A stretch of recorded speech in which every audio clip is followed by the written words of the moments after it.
ሰኔ 1 ቀን 1997 ዓመተ ምህረት ከ20 ዓመት በፊት ልክ በዛሬው ዕለት በኢትዮጵያ ለሶስተኛ ጊዜ የተደረገው ሀገራዊ ምርጫን ተከትሎ በተከሰተው ቀውስ በርካታ የአዲስ አበባ ከተማ ነዋሪዎች በመንግስት ታጣቂዎች ተገደሉ። ሰኔ 1 1997 ዓመተ ምህረት የዛሬ 20 ዓመት ፍቃዱ አብርሃምና ይልማ አብርሃም የተባሉ ሁለት ወንድማማቾች ከአንድ ቤት እነሱን ጨምሮ በርካታ የአዲስ አበባ ወጣት በአንድ ቀን በጠራራ ፀሐይ ባጋዚ ጥይት ግንባራቸውን ተመተው የተገደሉበት ዕለት ነው። ይሄ ቀን ሰላማዊ የአዲስ አበባ ነዋሪዎች ከዘረኝነት የነጻ ዴሞክራሲን በኢትዮጵያ ምድር ለማምጣት ባደረጉት ሰላማዊ ትግል ምክንያት በጭካኔ የተጨፈጨፉበት ቀን ነው። ይህ በስናይፐር አረር ተቆልተው በግፍ የወደቁትን ሰማዕታት የተመለከተ መሰናዶ ነው። ሰላም ጤና ይስጥልን፣ እንዴት ናችሁ የተከበራችሁ ተከታታዮቻችን? ይህ ነበር ሚዲያ ነው። በነበር ሚዲያ ለዛሬያችን ፋይዳ ያላቸው ታሪኮችን እንጨዋወታለን። ዛሬም በይህም ነበር መሰናዶ የሰኔ 1 ሰማዕታትን እናስባለን፣ እንዘክራለን።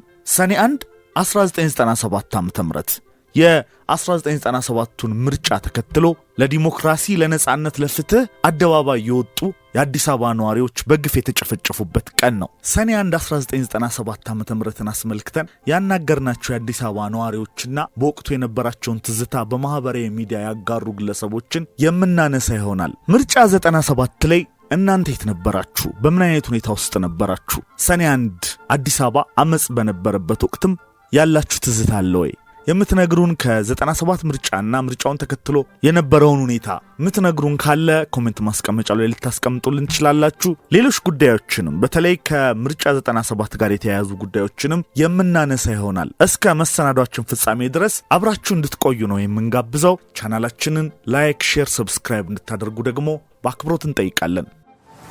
የተከበራችሁ የነበር ሚዲያ ተከታታዮች 97 ምርጫና ምርጫውን ተከትሎ የደረሰውን እልቂት ስናነሳ የቴዲ አፍሮን ያስተሰረያል አልበምን አለማንሳት ይቸግራል። ድምጻችን ተሰረቀ ያሉ የአዲስ አበባ ነዋሪዎች ጎዳና ሲወጡ ይዘውት ከወጡት የመፈክር ድምጽ አትነሳም ወይ ይሄ ባንዲራ ያንተ አይደለም ወይ የመሳሰሉ መዝሙሮችን ሲዘምሩ በብዛት አብረው ይሉት የነበረው አስቃሽ የመፈክር መዝሙር የቴዲ አፍሮ ያስተሰረያል ዘፈን ሆኖ ነበር።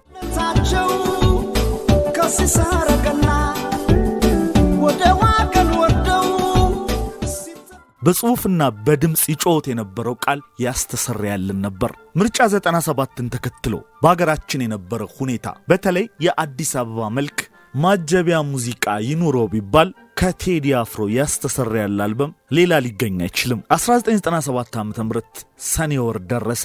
ታሪካዊ ምርጫ ግንቦት 7 ተደርጎ ውጥረት በነገሰበት ወቅት ቴዲ አፍሮ ምድሩን አናወጠው በጥበብ ስራው። አስቡት፣ ባለ ሁለት ጣቱ ቅንጅት የዛሬና ያድርገውና ወጣቱን ባንድ ልብና እግር አቁሞ የለውጥ ተስፋ በርግዶ የኢትዮጵያ ፓርላማ በምሁራን ይታጨቃል በተባለበት ወቅት ቴዲ በየአይነቱ የሆነ አልበም ግማሹ ትንቢት የሚመስል ዘፈን ይዞ ከተፋለ። ቴዲ አፍሮ ያስተሰረያል አልበም ከ20 ዓመት በፊት ነበር በዕለተ ሰኞ ግንቦት 1 1997 ዓ.ም በኤሌክትራ ሙዚቃ አሳታሚ ድርጅት በኩል ገበያ ላይ የዋለው። ኃይለኛ የፖለቲካ ጡዘት ነክሶ የነበረበት ሰሞን ከመሆኑ ጋር ተያይዞ በወቅቱ ቤተ መንግስት ድረስ የደረሰ ቅሬታን ፈጥሮ የነበረ ሲሆን መንግስት ነገሩን ያየው ሆን ተብሎ አመጽ ለማነሳሳት ታቅዶ እንደሆነና በነበረበት ፖለቲካዊ ውጥረት ላይ ሌላ ጥቃት እንደተፈጸመበት ነበር። በዚህም መንግስት በግልጽ አቂሞ ነበር። ቴዲ አፍሮ የአልበሙና የምርጫው መገጣጠም የሱ ዕቅድ እንዳልሆነ ገልጿል። ምክንያቱም አልበሙን ሊለቅ ያሰበበት ወቅት ቀድሞ የተቆረጠ ነበር። ይህንንም ሲገልጽ ምርጫው ወደ አልበሙ ተጠጋ እንጂ አልበሙ ወደ ምርጫው ሰሞን አልተጠጋም ብሎ ነበር። ደግሞም ሁሉንም ፖለቲከኞች ማመን ደግ እንዳይደለ ገብቶታልና የሁሉንም የምረጡኝ ቅስቀሳና ለሀገሬ ለወገኔ ይህን ያደርጋሉ የሚለውን ቃላቸውን ከሰማ በኋላ በ17 መርፌ በጠቀመው ቁምጣ ለለውጥ ያጎፈረው ስልጣን ላይ ሲወጣ እንዳምናው ባለቀን ያምናውን ከቀጣ አዲስ ንጉስ እንጂ ለውጥ መቼ መጣ? ይህም በክፉ ቃል ይህንን ሲወቅሰው፣ ይህም በጥላቻ ይህንን ሲወቅሰው መለየት አቃተን የሚበጀንን ሰው ሲላዜመ ቴዲ በወቅቱ አልበሙን የሚያከፋፍልለት የሙዚቃ ካምፓኒ ከምርጫው በፊት የማያደርሰው ከሆነ ውሉን እንደሚሰርዝ በከባድ ማስጠንቀቂያ አስረግጦ ነበር የተፈራረመው። ህወሓቶች ጥርሳቸውን ነከሱበት። ደግሞም አልቸኮሉም። በቀል ማወራረዷን ይችሉባታል። ወዲያው ወስዶ አላሰሩትም። ቀን ጠብቀው ነገሩ ሲረሳሳ በ17 መርፌ ብሎ የዘፈነውን ኢትዮጵያዊ የበቀል ሐሰት ክስ አቀነባበሩና ከ17 በላይ ወራት አስፈርደው ዋጋ ከፍሎ ተፈታ። ቴዲ ግን የማይሰበረውን መንፈሱን ይዞ እንደኮራና እንደተጀነነ አዳዲስ የፈጠራ ስራዎቹን አከታተለ። ቢቢሲ ረቡዕ ሰኔ 1 ቀን 1997 ዓ.ም በአዲስ አበባ ከተማ የተካሄደው ሰልፍና መንግስት የወሰደው እርምጃ በዲሞክራሲያዊ ክርክር የተጀመረው ምርጫ በደም የቋጨ ነበር ሲል ነበር የገለጸው። 1997 ዓ.ም በኢትዮጵያ የዘመን መቁጠሪያ ላይ ያለ ጊዜ ብቻ አይደለም። አመቱ በኢትዮጵያ የፖለቲካ ታሪክ ውስጥ አበይት ሁኔታ ከተከሰተባቸው አመታት ተጠቃሹ ነው። ከ66ቱ አብዮት ከ83ቱ የመንግስት ለውጥ ጋር ባይስተካከልም 97 ራሱን የቻለ የታሪክ ጥፋት ነው። ከ20 ዓመታት በፊት በወርሃ ግንቦት 1997 ዓ.ም በአገሪቱ ታሪክ ያልታየ እንዲሁም ያልተደገመ ጠቅላላ ምርጫ ተካሄደ። የኢትዮጵያ ሕዝቦች አብዮታዊ ዲሞክራሲ ግንባር ኢህአዴግ ስልጣን ከያዘ በኋላ የተካሄደው ይህ ሶስተኛው አጠቃላይ ሀገራዊ ምርጫ ነው። ምርጫ 97 ቀደም ብሎ ከተካሄዱት ምርጫዎች በመራጮች ብዛት የላቀ ነበር። በ1987 እና 1992 በተካሄዱት ምርጫዎች የተመዘገቡት መራጮች ቁጥር ከ21 ሚሊዮን በላይ ሲሆን በ97 የተመዘገቡት ደግሞ 27.3 ሚሊዮን ነበር። ከ20 ዓመታት በፊት የተካሄደው ምርጫ ከቀድሞዎቹ የሚለየው ግን በመራጮች ቁጥር ብቻ አይደለም። ምርጫ 97 ብዙሃንን ስሜታ ያደረገ ብዙ ተስፋና ፍራቻ የነገሰበት ነበር የሚለው ጦማሪውና የሰብአዊ መብት ተሟጋቹ በፍቃዱ ኃይሉ በኢትዮጵያ ለመጀመሪያና ለመጨረሻ ጊዜ ዲሞክራሲያዊ ፉክክርና የምርጫ ሂደት ያየነው ያኔ ነው ሲል የምርጫውን ሂደት ያስታውሳል።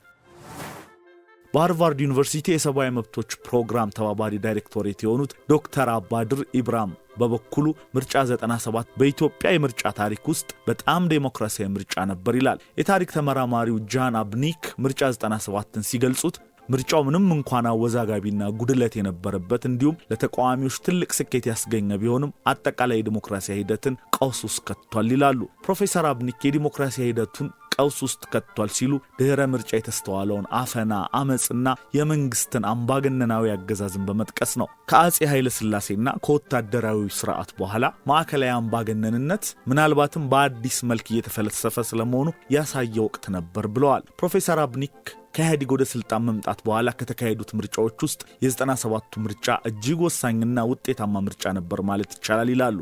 ሰዎች ለውጥ ሊኖር እንደሚችል ተሰምቷቸው ለብዙ ሰዓታት በምርጫ ጣቢያዎች ተሰልፈው ለመምረጥ ተዘጋጅተዋል የሚሉ ፕሮፌሰሩ ይህ በራሱ ለሀገሪቱ ዲሞክራሲያዊ ትልቅ ትርፍ ነበር ሲሉ ምርጫውን ይገልጹታል። መጨረሻው በእንከኖች የተሞላ የሰው ሕይወት የበላና የሀገሪቱን የዲሞክራሲያዊ ሂደት ወደ ኋላ የመለሰ ቢሆንም ምርጫ 97 ኢትዮጵያ እስካሁን መድገም ያልቻለችው ትልቅ ክስተት ነበር ሲል ቢቢሲ ዘግቦታል። የነጻነትና ዲሞክራሲ ሰማዕታት ቀን የኢትዮጵያ ዋና ከተማ አዲስ አበባ ልክ የዛሬ 20 ዓመት ሰኔ 1 ቀን የአዲስ አበባ ጎዳናዎች የወጣቶች ደምና ሰቆቃ የእናቶችን ዋይታና ለቅሶ ያስተናገዱበት መቼም የማይረሳ ጥቁር ቀን ሰኔ 1 1997 ዓ.ም ጥቅምት 22 1998 ዓ.ም ከ200 በላይ ሰላማዊ የአዲስ አበባ ነዋሪ ወጣቶችና ህጻናት የምርጫ ድምጻችን ይከበር በማለታቸው በቀን ብርሃን ባልሞ ተኳሽ ወታደሮች ስናይፐር ጥይት ግንባርና ደረታቸው ላይ ተመተው በጭካኔ የተገደሉበትና እናቶች አንጀታቸውን በነጠላቸው አስረው በሲቃ ያነቡበት ጥቁር ቀን። የዲሞክራሲ ሰማዕታት መታሰቢያ ሐውልት መሃል አዲስ አበባ ላይ ሊኖራቸውና ልንዘክራቸው ይገባል። ሰኔ 1 1997 ዓ.ም አስመልክተን ያናገርናቸው የአዲስ አበባ ነዋሪዎችና በወቅቱ የነበራቸውን ትዝታ በማህበራዊ ሚዲያ ያጋሩ ግለሰቦችን እዚህ ጋር በተወሰነ መልኩ እናንሳቸው።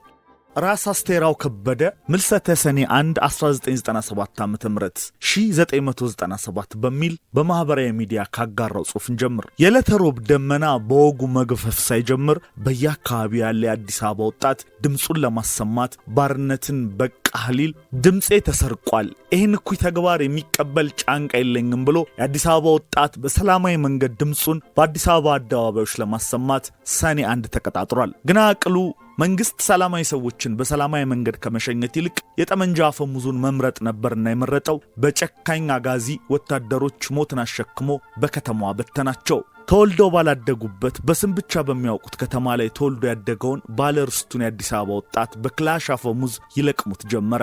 ሞት እንደተደገሰለት ያልገባው ወጣትም ከሐቅ ጋር ሞትን መርጦ የሞቱን ድግስ ሊቋደስ እንደ አሸን ወጣ። እንደ አሸን ደም ፈሰሰ። አምላክ በቸርነቱ የበረከት ዝናቡን ከየት መጣ ሳይባል በረዶ ቀላቅሎ በመልቀቁ እልቂቱ ለጊዜውም ቢሆን ፋታን አገኝ እንጂ ከዘነበው ዝናብ እኩል ከፈሰሰው ውሃው እኩል የወጣትንም ደም በየጎዳናው በየመንገዱ በየጉራንጉሩ እንደ ዘበት ማየት ቀላል ሆነ። እናቶች ማቅለበሱ። ከአንድ ቤት 3-4 ወጣቶች እንደ ዘበት በደቂቃዎች ልዩነት ረገፉ። አዲስ አበባ በተቃጠሉ የጎማ ጭሶችና በሚተኮሱ የጥይት ጭሶች ተሞላች። እኔ ተወልጄ ባደግኩባት ተክለ ሃይማኖት ከረዩ እልፍ ወጣት ሲረግፍ አይቻለሁ። ጭር ተራ፣ ምናለሽ ተራ፣ በርበሬ በረንዳ፣ ጎማ ተራ መላው የመርካቶ ወጣት ከአጋዚ ጋር አንገት ለአንገት ተናንቆ የተሰዋ ብዙ ጀግና ወጣት ባይኔ አይቻለሁ። ምንም ጊዜ ከምናቤ የማይጠፋው ግን በዛን ወቅት በሴት እህቶቻችን ላይ የነበረው ወኔና አብሮ መጋደል እጅግ ይገርመኛል። ሁሌም ሰኔን ሳስብ የሰው ልጅ ፍቅር እንጂ አፈሙዝ እንደማይገዛው አሸናፊ ሕዝብ እንጂ አሸናፊ መንግስት እንደሌለ አስተውልበታለሁ። ውድ ወንድምና እህቶቼ ነፍሳችሁን ከደጋጋ አባቶች ጎን ፈጣሪ ያሳርፍልን። ለሕዝባችሁና ለአገራችሁ ስትሉ የከፈላችሁትን መስዋዕትነት መላው ሕዝባችሁ ለልጅ ልጅ በታሪክ ሲያወሳችሁ ይኖራል።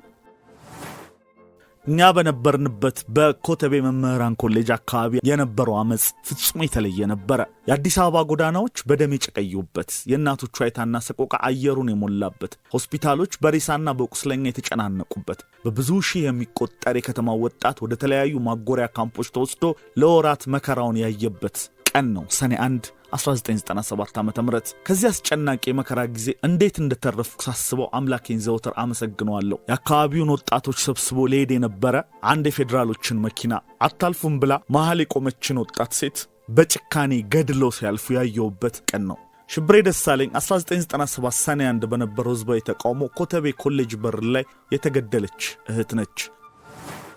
በዛች በተረገመች ቀን የአዲስ አበባ ዩኒቨርሲቲ ተማሪዎች የምርጫውን መጭበርበር ተከትሎ ባሰሙት የተቃውሞ ድምጽ በአጋዚ ወታደሮች ተይዘው ወደ ሰንዳፋ ሲያቀኑ ከቀሪው የኮተቤ ህዝብ ጋር በመሆን ተማሪዎቹን በመንደራችን አሳልፋቸው አትወስዱም ስንል መሳሪያ ከያዙ የአጋዚ ወታደሮች ጋር ግብ ፈጠርን። ሁኔታው በዚያ አላበቃ። መንገዶች በትላልቅ ድንጋዮች መዘጋት ጀመሩ። የፖሊስ መኪናም የኮተቤ መምህራን ኮሌጅ አካባቢ መቃጠሉ ተሰማ።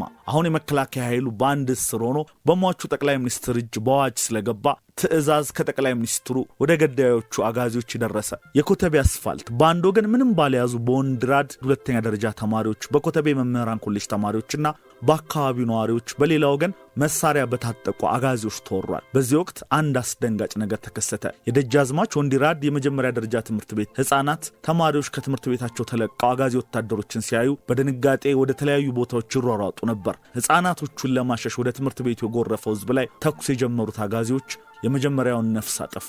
የተገደለችው የደጃዝማች ወንድራድ የ4ኛ ክፍል ተማሪ ነበረች። ህፃን ልጅ ነች። አንዳንድ ሰዎች መጀመሪያ የተገደለችው ሽብሬ ደሳለኝ እንደሆነች ይገልጻሉ። ነገር ግን እኔ እስካለኝ መረጃ ቅድሚያ ስትገደል ባይኔ ያየሁት ያቺን አንድ ፍሬ ልጅ ያቺን እናቷን አፍቃት እናቷ ላይ ልትጠመጠም ስትገሰግስ የነበረች የአጋዚ ጥይት ራት የሆነች የወንድራድ ትምህርት ቤት ዩኒፎርም የለበሰች ህፃን ተማሪ ነው። ከዚያ ግድያው ቀጠለ። የኮተቤ ወጣቶችም የተወሰኑ አጋዚዎች ላይ ጉዳት አደረሱ። በዛ ግርግር መሃል እስካሁን ምክንያቱ ሊገባኝ ባልቻለ መልኩ 33 ቁጥር አውቶቡስ ከግርግሩ መሃል ተገኘች። የአካባቢ ወጣቶች ሹፌሩን አስወርደው ወንድራድ ትምህርት ቤት ደጃፍ ላይ ያጋዩት። ሰኔ 2ም የትራፊክ ፖሊስ ሞተር ሲቃጠል አጋዚዎች ግድያቸውንና አፈሳቸውን ቀጠሉ። እኔና አንድ ጓደኛዬም ያፈሳው ዕጣ ደርሶን ሰኔ 3 ሰንዳፋ ከበርካታ የሀገራችን ህዝቦች ጋር ታሰርን። ሌላኛው ግለሰብ ስለ ሰኔ 1 ትዝታውን ያጋራንን እንንገራችሁ። ቀኑ ሮብ ነበር። በጧት ተነስቼ እንደ ሁል ጊዜው 100 ፑሻፕ ሰርቼ ሻወር ወስጄ ቁርስ ከበላው በኋላ ምሳቃዬን ሩዝ ጠቅጥቄበት ወደ ትምህርት ቤት አቀናው። ምኖረው ሳሪስ ነበር፣ ምማረው ጎተራ። ያኔ ማሳለጫው የለም ነበር። ሲሄድም ስመጣም ፍንዳታ ስለነበርኩ የባቡር ሀዲዱን እየቆጠርኩ በእግሬ ነበር መሄደው። ትምህርት ቤት እንደደረስኩ 2 ፔሪድ ከተማርን በኋላ ትልቅ ረብሻ እንደተነሳ ነፍሳቸውን ይማረውና አቶ ጌታቸው ዳይሬክተራችን ነገሩን። ሁሉም ተደናገጠ። ወላጆች እየጎረፉ መምጣት ጀመሩ። ያኔ ተማሪው መጮ ሲጀምር ውጪውን ከቃኘው በኋላ አስተማሪውን ጭምር ለማረጋጋት ሞክሬ ከግቤ ዘልዬ ወጣው። ከግቤ ዘልዬ እንደወጣው ሀዲዱን ተከትዬ ወደ ቤት ለመሄድ ሩጫዬን ጀመርኩ። ቡና ቦርድ ጋር ስደርስ ተኩስ መስማት ጀመርኩ። ያኔ ፍጥነቴን ጨምሬ ስሮጥ አያቴን ከሩቅ አየዋት። እኔን ለማምጣት እንደሆነ ገብቶኛል። ተገናኘን፣ ተቃቅፈን ምንም እንዳልሆንኩ ካየችን በኋላ ውስጥ ለውስጥ እየተሯሯጥን ቤት ደረስን። 3 ተከታታይ ቀናት ከቤት አልወጣንም። እጅግ ኃይለኛ ረብሻ ተነሳ። ብዙ የጥይት ድምጽ ጩኸት ይበራከት ጀመር። 58 ከአብዮት ፋና ከብሔረ ጽጌና ከካባ ሰፈር የሚመጡ ወንዶች ከቀይ ለባሾች ጋር መጋፈጥ ጀመሩ። በሰዓቱ የኛ ቤት ለዳማ ሆቴል የብርሃኑ ነጋ አባት ሆቴል ማለት ነው ጎን ስለነበር ቤታችን፣ ብርሃኑ ደግሞ የቅንጅት አባል ስለነበር እዛ አካባቢ እጅግ በርካታ ፌደራሎች ፈሰው ነበር። ያኔ እኔ ወጣት የሚባሉ የሰፈር ልጆችን በምሽት ከያሉበት እኛ ቤት ጠራውና እንዴት መርታት እንዳለብን፣ እንዴት ፌደራሎቹን ወጥመድ ውስጥ መክተት እንዳለብን ጭምር መረጃ ሰጧቸው። ተበተንን። በነጋታው ከዳማ ሆቴል እስከ በክተራ ሐዲድ ድረስ ጎማ ማንደድ ጀመርን። ግማሹን ወደ አቦ ማዞሪያ፣ ግማሹን ወደ ካኦጂጂ 58 አሰማርቼ ጎማና ጋዝ አሸክሜ ላኳቸው። በአራቱም አቅጣጫ ጎማና ድንጋይ ደርድረን መንገዱን ዘጋ ነው። ሁሉ ነገር ረገበ። ተኩስ የለ፣ ድምጽ የለ። አልፎ አልፎ የተዘጉ ሱቆች በትንሹ መከፈት ጀመሩ። መንገዶች ሁሉ በድንጋይና ጎማ ተጠለቅልቀዋል። የተያዘው ተይዞ፣ የሞቶ ሞቶ፣ የተጎዳው ተጎድቶ የሚያሳዝን 7 ቀናት ካለፈ በኋላ ሰው ቀስ ብሎ ከቤት አንድ እያለ መውጣት ጀመረ። መንገደኛውን ፌደራሎች እየያዙ ድንጋይና ጎማውን ማስጠረግ ጀመሩ። ያኔ እኔ ለዚህ ሁሉ ነገር ጠንሳሽ እንደሆንኩና እንደ ተጠቆመብኝ ሲነገረኝ አብሮት ፋና ትምህርት ቤት ለ2 ቀን ተደበቅኩኝ። ከተደበቅኩበት አብዮት ፋና ወጥቼ የሚመጣውን ለመጋፈጥ አያቴና እህቶቼ ናፍቆኝ ወደ ቤት እየሄድኩ እያለ እንዳትንቀሳቀስ የሚል ድምፅ ሰማሁ። ስዞር 4 ፖሊሶች ፒስትል ይዘው ቆመዋል። በምልክት ወደ መኪናው እየጠቆሙ ጫኑ። 5 ቀናት የት እንደወሰዱኝ ሳላውቅ አሰቃይተው ደብድበው ድንዝዝ ካልኩ በኋላ ሰኔ 14 ማክሰኞ ከቀኑ 8 ሰዓት ላይ ዳማ ሆቴል በር ላይ ወርውረውኝ ሄዱ። የመጀመሪያ ስሬ ይህን ይመስላል። ወደ ሌላው ሰኔ 1 1997 አስመልክቶ ማህበራዊ ሚዲያ ላይ ወዳገኘነው ልጥፍና አምራ። ሰኔ 1 1997 ዓ.ም ከዛሬ 20 ዓመት በፊት ልክ በዛሬው ዕለት ህወሓትና ጫፋሪዎቿ በአዲስ አበባ ወጣቶች ላይ እጅግ አስነዋሪ ግድያዎችን የፈጸሙበት ዕለት ነው። አብዛኛው ወጣት የተገደለው ጭንቅላቱ ላይ ተተኩሶበት ነው። በግፍ የተገደሉት ወንድሞቻችን ባንክ ሊዘርፉ ሲሉ ተገደሉ ተባሉ። ወደ ሌላኛው ፖስት እንለፍ። ለለውጥ ድምጹን ሲያሰማ በአደባባይ በጥይት የተቆላው የአዲስ አበባ ወጣት ዛሬ ድረስ መድረኩ ላይ ያሉ ፖለቲከኞች በአደባባይ ቢቀር በልባቸው እንደው አንዲት ሰከንድ እንኳን ሰጥተው ያስቡት ይሆን? ለብዙሃን ሕይወትና ለሀገር ዴሞክራሲ ለውጥ አፈሙዝ ፊት ቆማችሁ ስትታገሉ ደማችሁ አደባባይ ላይ ፈሰሰ። እናንተ በመጉደላችሁ ለቤተሰባችሁ ብቻ ሰቀቀን ሆናችሁ ለቀራችሁ፣ በሁላችን ዘንድ ለተረሳችሁ የትናንት ደፋር የአዲስ አበባ ወጣቶች ነፍሳችሁን ይማር። ሰኔ 1 1997 ዓ.ም በቀድሞ ሰፈሬ ልደታ የነበረውን አስፈሪ ዋይታና ሰቆቃ መቼም አልረሳውም። ክብር በስናይፐር አረር ተቆልተው በግፍ ለወደቁ ሰማዕታት ከ2 ወር እስከ 2 ዓመት ደዴሳ፣ ሸዋሮቢት፣ ከርቸሌ፣ ቃሊቲ ታስረው በአደባባይ ያለ ዕድሜያቸው ድፍት ብለው መስዋዕትነት የከፈሉት ፈርቀዳጆቹ የአዱገነት የሸገር ልጆች ናቸው። የአዲስ አበባ ልጅ ሱሰኛ ነው፣ ፈሪ ነው ከማለታችሁ በፊት እነዚህ መስዋዕትነት የከፈሉትን ልጆች አስታውሱ እና አንደበታችሁን ሰብስቡ። ሰኔ 1 1997 እንደወጣችሁ የቀራችሁ የከተማዬ ልጆች አንረሳችሁ። ለነጻነት የከፈላችሁትን መስዋዕትነት በዓይናችን በብረቱ አይተናልና ስንዘክራችሁ እንኖራለን። ነፍሳችሁ በሰላም ትረፍ። ሌላኛው ያናገርነው አዲስ አበባ የሰጠን አስተያየት ነው። ወደሚቀጥለው እንሻገር። በግዞት ዝዋይ ድረስ ታፍኜ ተወስጄ የታጎርኩበት ወርክሾፔን ያጣሁበት ምርጫ 97 ቤተሰቤ አድራሻ የጠፍቶት ልሙት ልዳን በጭንቀት የተሰቃዩበት የኢትዮጵያን ዲሞክራሲ ቅርጥፍ አድርጎ የበሉ በአፍ ጅዶ እያጃጃሉን አገዛዛቸውን ያስቀጠሉበት ልቡ ላይ ተኩሶ የገደሉትን ሕፃን ነብዩን ባንክ ሊዘርፍ ነበር ብለው በአደባባይ ሲቦተረፉ ያየንበት ምርጫ 97 የመረጥነው ፓርቲ በሁለት ቡድን ተቧድኖ ሲሻኮት በአፍረት ወደ መቀመቅ የወረደበት ምርጫ 97 ስንቱ ተነግሮ ስንቱ ተጽፎ። ወዳጄ ሆይ ግፍ ለፈጸመብህ በፍጹም ልብህ ይቅርታ አድርግለት። ግን መቼም ቢሆን የደረሰብህንና ግፍ ያደረሰብህን በፍጹም አትርሳ። መርሳትን የመሰለ ትከሻን ለዳግም ጭቆና የሚያመቻች በሽታ የለም። የሌላኛው አስተያየት ሰጪ ምክር ነው። ሰኔ 1 1997 ከቤታቸው በራፍ ላይ ኳስ እየተጫወቱ በጥይት ከተመቱ በኋላ ባንክ ሲዘርፉ ተገደሉ የተባለበት አሳዛኝ ዕለት ነው። ሌላኛው የአዲስ አበባ ነዋሪ አስተያየት ነው። ይህ ጊዜ እንዴት ይረሳል? መንግስት ምርጫ 97 ምክንያት አድርጎ በአዲስ አበባ ብቻ አንድም መሳሪያ ያልታጠቁ ከ190 ዜጎች በላይ ባልሞ ተኳሾች እንዳይተርፉ ተደርገው የተገደሉበት ቀን እኮ ነው። በወቅቱ ነጻነትና ጽጌሬዳ ጋዜጦች ላይ እሰራ ነበር። የወቅቱ የአዲስ አበባ ከተማ ከንቲባ በኤፍኤም 97.1 ቀርበው ከተማዋ ስለተረጋጋች መንግስት ተገቢውን ጥበቃ ስለሚያደርግ ልጆቻችሁን ወደ ትምህርት ቤት ላኩ ብለው ደብተርና እስክሪብቶ ይዘው የወጡ ታዳጊዎች ላይ ነው ጭፍጨፋው የተካሄደው። ወጣት የኢዮብ ዘውዴ የተባለ ግለሰብ ሰኔ 1 1997 ዓ.ም በታሪክ ምዕራፍ ላይ በሚል ጥናታዊ ጽሑፍ ሰርቶ ነበር። በጥናታዊ ጽሑፉ ንጹሃን ዜጎች በአደባባይ በግፍ ስለተጨፈጨፉበት ስለ ሰኔ 1 1998 ዓ.ም አትቷል። የምርጫ ውጤት ገና ሳይጠናቀቅ ገዢው ፓርቲ መንግስት ለመመስረት የሚያስችለኝን ድምፅ አግኝቻለሁ ብሎ ማወጁን ተከትሎ የህዝብ ቁጣ መነሳቱና የተቃዋሚ ፓርቲዎች መግለጫዎች በሬዲዮና በቴሌቪዥን እንዳይተላለፉ መከልከላቸው ውጥረቱን አባብሶት እንደነበረ አቶ የኢዮብ ዘውዴ በጥናታዊ ጽሑፉ አስቀምጧል። ቀጥሎም ሰኔ 1 ቀን በኢትዮጵያና በኢትዮጵያ ያለ የማይረሳ ግድያ፣ ጭፍጨፋ፣ እስራትና ግርፋት የተፈጸመበትና በታሪካችን ከተመዘገቡት ጥቁር ቀናት አንዱ ነው ብሏል። ይሄኛው ጽሑፍ ደግሞ ለ97 ሰማዕታት ቋሚ መታሰቢያ ይቁምላቸው ይላል። 1997 ዓ.ም በኢትዮጵያውያን ዘንድ በዘመናት መካከል የማይረሳ ጊዜ ነበር። የሀገራችን ወጣቶች ለተቃውሞ ወጡ። ሰላማዊ ተቃውሟቸው ድምጻችን ይከበር፣ ኢትዮጵያ ካሁን በኋላ የምትተዳደረው ህዝብ በመረጣቸው ወኪሎች ነው፣ ዲሞክራሲ ለኢትዮጵያ የሚል ነበር። ይሁን እንጂ በጊዜው የነበረው አመራር በወሰደው እርምጃ በተለይ የአዲስ አበባ ወጣቶች ረገፉ። በጭፍጨፋው ለጋ ወጣቶች የነገ ተስፋዎች መተኪያ የሌለውን ህይወታቸውን አጡ። አዲስ አበባ አነባች። ወላጆች አዘን ተቀመጡ። እናቶችና አባቶች አነቡ። እነዚያ ለህዝብ ድምጽ መከበርና ለዲሞክራሲ ሲሉ የተሰዉ ወጣቶች ከሞቱ እነሆ 20 ድፍን ዓመታት ሆኑ።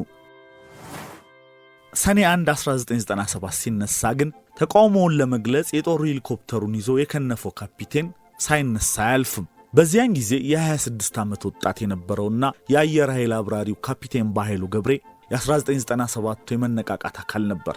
ይህ ተስፋ ግን ብዙም አልከረመ፣ ውሃ ተቸለሰበት። ሰኔ 1 1997 መንግስትን ሊቃወሙ የወጡ የአዲስ አበባ ነዋሪዎች ላይ የተደረገው አጸፋዊ ምላሽ ብዙዎችን ያስደነገጠ ሁኔታ ተከሰተ። ካፒቴን ባይሉ የተወሰደውን እርምጃ በመቃወም ከሌላኛው የአየር ኃይል አብራሪ መቶ አለቃ አብዮት ማን ጉዳይ ኤምአይ 35 የተባለችውን የጦር ሄሊኮፕተር ይዘው ከድሬዳዋ ተነስተው ወደ ጅቡቲ አመሩ። ተቃውሞዬን ለመግለጽ የመረጥኩትም ሁኔታውና አጋጣሚ የፈቀደልኝን ነው። አንደኛ ትኩረት የሚያገኛል ብዬ ስላሰብኩ ሄሊኮፕተር እያበረሩ ጅቡቲ መሄድ እንደ ብቸኛ አማራጭ ነው ያየሁት ይላል። ቀድሞም ለ7 ዓመት የሰራበት የአየር ኃይል ውስጥ ብዙ ኢፍትሃዊ ነገሮችን እየተመለከተ የነበረ ቢሆንም እርምጃውን የወሰደው በተቃውሞ ከሀገሩ ህዝብ ጎን በመቆም ነበር። ጅቡቲ ከኢትዮጵያ ቅርብ በመሆኗ አንደኛ የመረጠበት ምክንያት ሲሆን ጉዞውን በከፍተኛ ሚስጥር ተይዞም እንደነበር ይናገራል። የኢትዮጵያን ድንበር ለቆ እስኪወጣ ድረስ በረራውም በስውር ነበር። ከራዳር እይታ ራሴን ለመሰወር በረራይን አካሄድ የነበረው እጅግ ዝቅ ባለ ከፍታ ነበር ይላል። ጅቡቲ ለመድረስ ጥቂት ርቀት ሲቀረውም የጅቡቲን የአየር ትራፊክ የመጣበትን ሁኔታ ነግሮ ለማረፍ ፍቃድ ጠየቀ። ከ10 ደቂቃ በኋላም ፍቃድ አግኝቶ ጅቡቲ ማረፍ ቻለ። የመጣበትን ሁኔታ ገልጾም ጥገኝነት እንዲሰጣቸው ጠየቃቸው። ጥገኝነት የጠየቀው በጅቡቲ የሚገኘው የእንግሊዝ ኤምባሲ ቢሆንም ተቀባይነት ስላላገኘ ሶማሊላንድ የሚገኘው የእንግሊዝ ኤምባሲ ሊቀበል ፍቃደኛ ሆኗል የሚል ማታለያ ተሰጠው። የኢትዮጵያ መንግስት ከጅቡቲ ጋር ተደራድሮ እሱም መቶ አለቃ አብዮት ማን ጉዳይም ከ3 ቀናት የጅቡቲ ቆይታ በኋላ ተላልፎ ተሰጡ። ተላልፎ መሰጠታቸው እሱም ሆነ መቶ አለቃ አብዮት ማን ጉዳይ ይሆናል ብለው ያልገመቱት ነገር ነበር። ስለዚህም ፍትሃዊ አይደለም ብለው በተቃወሙት ስርዓት ሊፈረድባቸው ግድ ሆነ። ዝርዝሩን መናገርም ሆነ ማስታወስ ባይፈልግም በተያዘበት ወቅት ድብደባ፣ እንግልትና ስቃይ እንደደረሰበት ይናገራል። በተለይም በመጀመሪያዎቹ 2 ዓመታት ጨለማ ቤት ከመታሰሩ በተጨማሪ ፍርድ ቤትም አልቀረበም። ባልደረባው 15 ዓመት እሱ ደግሞ እድሜ ልክ ተፈርዶበት 13 ዓመታት ታስሮ ከስር የወጣው በቅርብ ነበረ። ለዓመታት ጨለማ ቤት መታሰሩን በቅርቡ ከስር የተለቀቁ ጋዜጠኞችና ሌሎችም ጽፈው ነበረ። በተለይም በጨለማ ቤት በታሰረበት ወቅት ያለበትን አሰቃቂ ሁኔታ መርሳትና እውነታውን መካድ እንዳማራጭ ሆኖ ነው ያገኘው። ባይሉ አልታሰረም፣ እኔ አይደለሁም በዚህ ሁኔታ ያለሁት እያልኩ ራሴን አበረታ እንዲሁም አጽናና ነበር ይላል። እውነታውን የመካድ ሁኔታ ራሱን በጤና እንዲጠብቅና ተስፋው ተሟጦ እንዳያልቅ ረድቶታል። የ13 ዓመት እስር ቆይታው ለሱ ብቻ ሳይሆን ለቤተሰቡም እንደተረፈ የሚናገረው በኃይሉ ቤተሰቡም ገፈት ቀምሷል። በተለይም በመጀመሪያዎቹ 2 ዓመታት ወቅት ቤተሰቦቹ ይሙት ይዳን የሚያውቁት ነገር አልነበረም። በዚያን ወቅት ይድረሳቸውም አይድረሳቸውም በሕይወት መኖሬን እንዲያውቁ መልእክት ለማውጣት ሞክር ነበር ይላል። በተለይ እናቱ ያለችበትን ሁኔታ ባለማወቁ የራስ ምታትና ጭንቅ ሆኖበት ነበር። እኔስ አንድ ችግር ውስጥ ወድቄያለሁ፣ እናቴ፣ ቤተሰቦቼ በዚህ ወቅት ምን እያሰቡ ይሆን፣ እንዴት ሆነዋል የሚለው የበለጠ ያሳስበኝ ነበር ይላል። የኢድ በዓልን ምክንያት በማድረግ መንግስት ከለቀቃቸው በርካታ እስረኞች መካከል ካፒቴን በኃይሉ አንዱ ነበር። እስረኞቹ በተለቀቁበት ወቅት ዝዋይ ማረሚያ ቤት ደጃፍ ላይ ወንድሟን ከስር መለቀቅ ባለማመን በሚመስል መልኩ መሬት ከርቷት ከተንበረከከች እህት ፊት ወንድምየውም ተንበርክኮ በግንባሩ መሬት ተደፍቶ የሚታይበት ፎቶግራፍ የማህበራዊ ሚዲያ ላይ ብዙ ሰዎች ሲጋሩት ነበር። ብዙዎች በፎቶ ልባቸው መነካቱንም ገልጸው ስለ ፎቶውም ብዙ ብለው ነበር።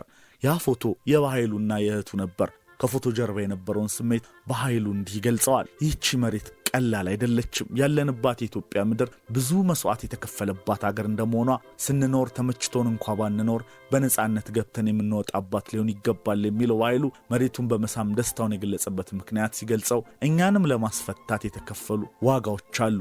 ሰዎች ወድቀዋል፣ ደም ፈሷል። ይህንን ደም የፈሰሰበትን መሬት የሳምኩትም ዋጋ የከፈሉትንም ሆነ የኢትዮጵያ ሕዝብን ለማመስገን ነው ብሏል።